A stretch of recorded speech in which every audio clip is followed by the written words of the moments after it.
Thank you, Mr. President. Mr. President, usually public corruption happens in secret. The politicians that do it, they know it's wrong to accept money in exchange for favorable government treatment, and so they hide it until they're found out. A textbook example would be Louisiana Governor Edwin Edwards, who in the 1990s was quietly taking bribes from businessmen who wanted to get licenses for riverboat casinos. In the late 1990s, Edwards was convicted of the crimes of extortion, racketeering, money laundering. The way in which he was doing it was like out of a movie. In one instance, a businessman handed the governor a suitcase full of $100 bills totaling $400,000, all in order to get a 6-0 commission ruling in favor of this casino. Eventually, as with most all corrupt officials who are taking money privately, Edwards was discovered, he was disgraced, and he went to jail. As we speak, our president, Donald Trump, is going to the Middle East on a public corruption tour. He's no less corrupt than Edwin Edwards of Louisiana. In fact, he's way more corrupt. Edwin Edwards took $400,000. Well, in the Middle East, Donald Trump will cement deals totaling in the billions in exchange for favorable treatment by the U.S. federal government for these Gulf countries. The key difference is that Donald Trump isn't hiding it like other corrupt officials are.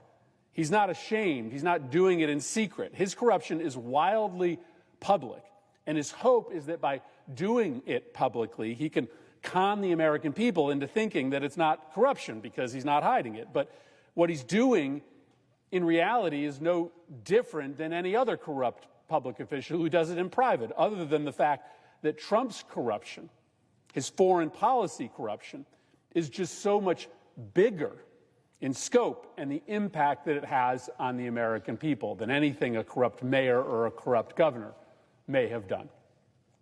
Trump's first major foreign trip, and he just landed, is to Saudi Arabia, Qatar, and UAE, not because these are our most important allies in the world, not because these are the most important countries in the world, not because he's going there to talk about making the Middle East more safe and more secure. No, his first trip is to these three countries because these are the three countries that have agreed to pay Donald Trump money. Donald Trump is going to collect tribute, and it's all just out in the open. Frankly, it's pretty easy to see this coming. Recent former presidents, Republicans and Democrats, have always very seriously and studiously avoided even the appearance of a conflict of interest. President Bush placed his assets into a qualified blind trust where investment decisions were made without his knowledge or input.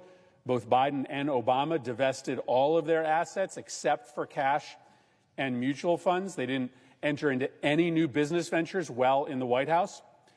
In contrast, Trump has refused to abide by these standard ethics rules. His family runs his business, but nobody honestly believes that the kids are really in charge. President Trump is still calling the shots. His interests are not in a blind trust. He's made no pledge that he won't do new deals, even with foreign entities, while he's in office. In fact, he is doing deals seemingly every single week. He's open for business, and every foreign government knows it. In fact, it appears that right now the Gulf states are trying to outdo each other to up the price of buying an American president. And because Trump is greedy and he's insecure, he wants to fit in with the billionaire class, he is traveling to the region with his hat out for further solicitations. So let's ask, what is the going rate right now for a Gulf country to buy access to Donald Trump, to get favorable treatment from the federal government? For Qatar, we recently found out it's a $400 million luxury plane. This plane has been opulently configured for royal use. It's not a gift to the U.S. government. It's a personal gift to the president. The terms of the arrangement apparently include a stipulation that after Trump leaves office, it will be transferred to Trump, to his presidential library, which means Trump gets the so-called floating palace for himself. This is outrageous. We've never seen anything like this before in American history. A foreign government gifting a $400 million luxury plane to the President of the United States. This is spelled out as blatantly unconstitutional by our founding fathers. They wrote into the Constitution a specific clause called the Emoluments Clause, which prohibits federal office holders from accepting gifts from any king, prince, or foreign state without the consent of Congress. Like, how much clearer could it be? It's unconstitutional. It's illegal. The founding fathers knew it was an evil to have members of Congress or the President of the United States accepting expensive gifts from a foreign nation who in exchange want favors from the U.S. government. Donald Trump's acceptance of the luxury plane from a foreign monarch is basically the corruption that our founding fathers were seeking to prevent. But that's not all he's getting from Qatar. The Trump Organization recently signed a $5.5 billion golf course and real estate deal with Dar Global and Qatari Dar, a firm established by Qatar's sovereign wealth fund. $5.5 billion. While Trump's in office, it would have been unthinkable for any previous president to enter into a $5.5 billion business deal with anybody, never mind a foreign government, while they are in office, and it still should be unthinkable. Now, Qatar is a U.S. ally. It's a very important ally, but they're a complicated country. They have their own interests, some of which do not overlap with ours. A foreign government like Qatar should not have a $5 billion chit hanging over the head of a sitting U.S. president, and they should not be gifting him a $400 million plane. That should kind of go without saying. For Saudi Arabia, the price is also in the billions. Soon after leaving the White House, in Trump's first term, his son-in-law, Jared Kushner, created a private equity firm and got a $2 billion investment from Saudi Arabia. The board of the Saudi Sovereign Wealth Fund questioned whether this was smart to invest that much money in a totally unproven fund, but the Saudi Crown Prince himself overruled the board, undoubtedly seeing the political advantage of investing directly with the Trump family. But this was only the beginning. The Trump family has put things into overdrive during the second term. Within his first 3 weeks of office, Trump convened a meeting at the White House with the head of the Saudi Sovereign Wealth Fund, not to discuss matters of state, but to negotiate a deal between the PGA and the Saudi-backed LIV Golf Tour. You want to know why? To try to bring PGA tournaments back to Trump golf courses. Convene a meeting in the White House with the Saudis in order to enrich himself. In addition to the $5 billion Qatari real estate deal, the Trump Organization is also partnering with a Saudi firm on a $1 billion Trump-branded hotel and tower in Dubai. The property's website, it's just like, this is like unbelievable. The property's website, this is a Trump-financed property along with a Saudi investment fund, offers free 10-year golden visas to the United States, hinting at the opportunity for investors in Trump's property to buy residency in the United States and a pathway to citizenship. For the UAE, the price is somewhere north of $2 billion. Last week, Eric Trump and World Liberty Financial co-founder Zach Witkoff spoke at a conference in Dubai on crypto called Token 2049. As an aside here, it's just so fantastic and bone-chilling how transparent these guys are in their use of public positions to enrich themselves. I'm going to tell the story of Trump's stablecoin and the corruption with the Emiratis. But let's just pause for a second and consider the fact that the Trump family could have partnered with anybody in the world on their new crypto venture, World Liberty Financial.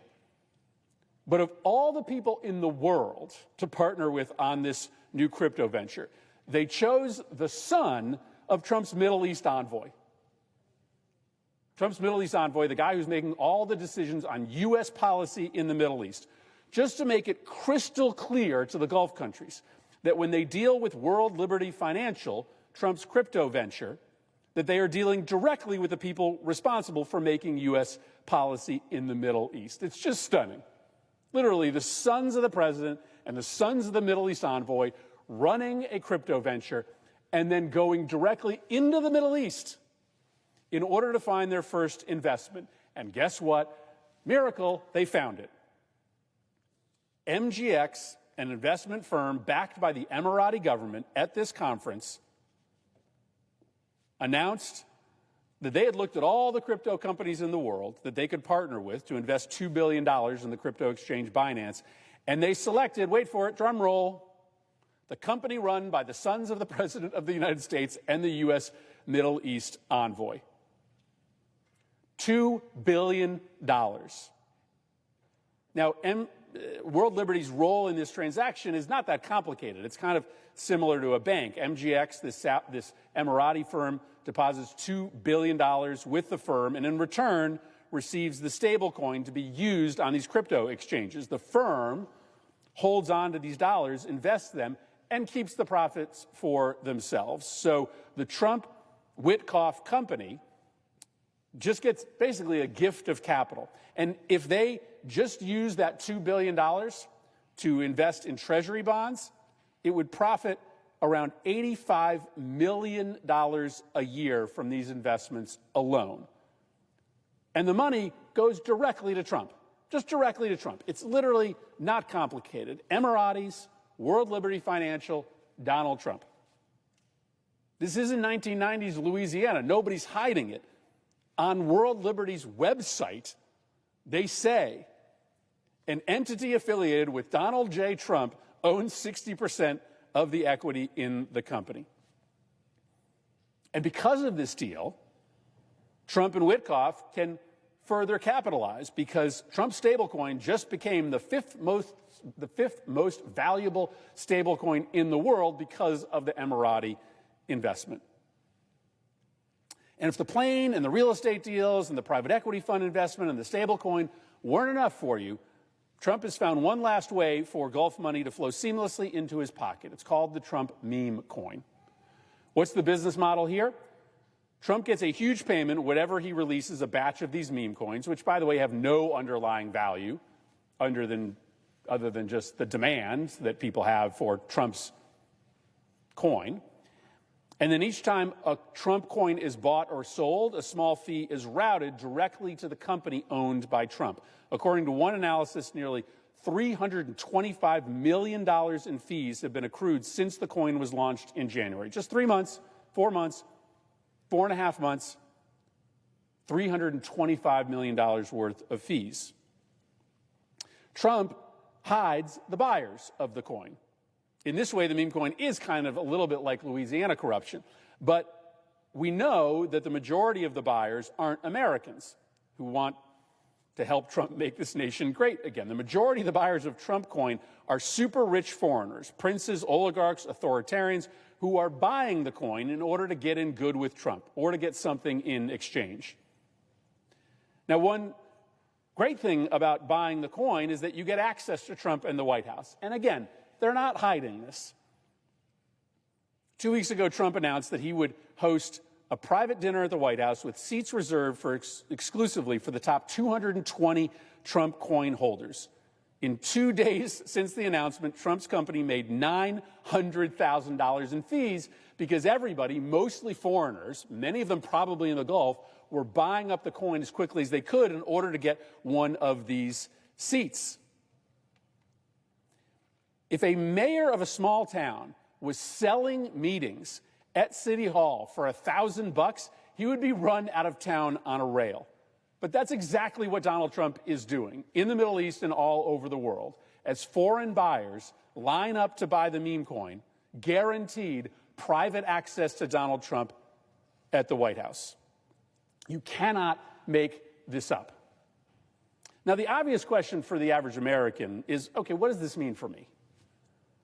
Like somebody living in New Britain, Connecticut, might think it's kind of gross that Trump is lining his pockets as president, but they want to know, how does this actually affect me? Well, the most simple way to think about this is that if the guy that you elected to protect us and make our lives better is spending most of his time alternating between playing golf and cutting deals for himself, he's not protecting you. He's not spending any time trying to lower costs or defeat our enemies. Corruption, it can be a full-time job for Donald Trump. And that's a pretty lousy deal for the American people. But more importantly, when our foreign policy is for sale, we are less safe. Let me give you an example relative to the trip that Donald Trump is on right now. These countries aren't padding Donald Trump's pockets because they like him.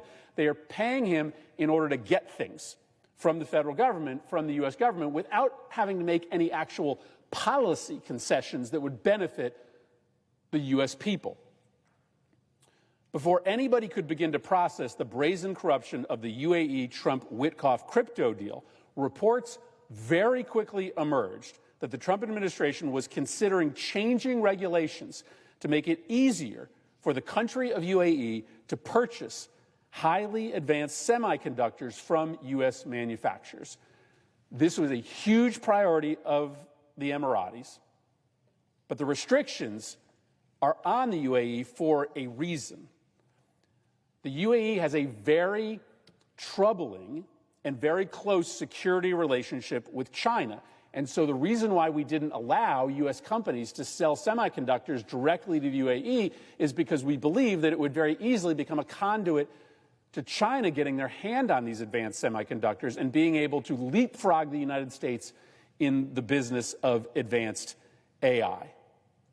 But all of a sudden, once the cash payment to Trump through the crypto venture was announced, Trump signaled that he was willing to throw our security concerns out the window and transfer this sensitive technology to the UAE, even though it's likely that China will get their hands on this technology, allowing China to put themselves in a position to leapfrog us in the race for advanced AI. That would be a disaster for the American people, but that's what's happening. We might hand AI leadership to China because that's the price of Trump getting paid. And as long as he gets paid, he doesn't seem to care about the impact on regular Americans.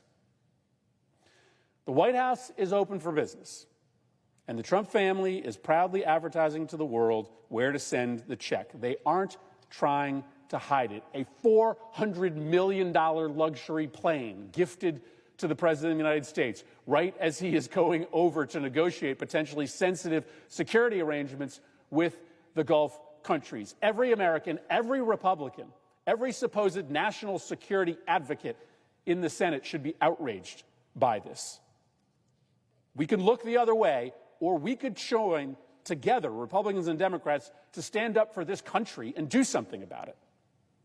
I've joined with Senators Schatz and Coons and Booker to introduce a resolution condemning the acceptance of the plane. It's a blatant violation of the Emoluments Clause. We could stand together as a Senate to vote for that resolution. I've introduced legislation to make it illegal for presidents or members of Congress and their family members to profit off of crypto coins while they hold federal office. We could join together in that effort. I will personally seek to block any arms sale that is announced as part of this trip with a country that is personally investing in Donald Trump and his family. I will force a full Senate debate and a vote on these sales. Foreign leaders need to know that there will be a price for participating in the corruption of the American presidency. This level of corruption is so gross that even Trump's most hardened MAGA sycophants are turning against him. I didn't think I'd see the day, but people like Ben Shapiro and Laura Loomer, who fawn over Trump, can't believe he is so crass as to think that it's okay to accept planes as a gift in exchange for U.S. national security concessions. This isn't America first. This is not what he promised the American people. This is Trump first. He is willing to put our nation's security at risk, take unconstitutional bribes, just so he can fly himself and his Mar-a-Lago golf buddies around the world in gold-plated luxury planes gifted to him by foreign governments, all while at the same time he tells Americans that they should be okay buying fewer school supplies for their kids or fewer birthday presents for their grandchildren because he's driving prices up for non-billionaires in this country. All while at the same time, he's kicking 13 million people off of their health care. Trump lines his pockets. He corrupts our foreign policy to enrich himself while driving up prices and stealing health care from average Americans. It's a national security disaster, and it's a moral abomination.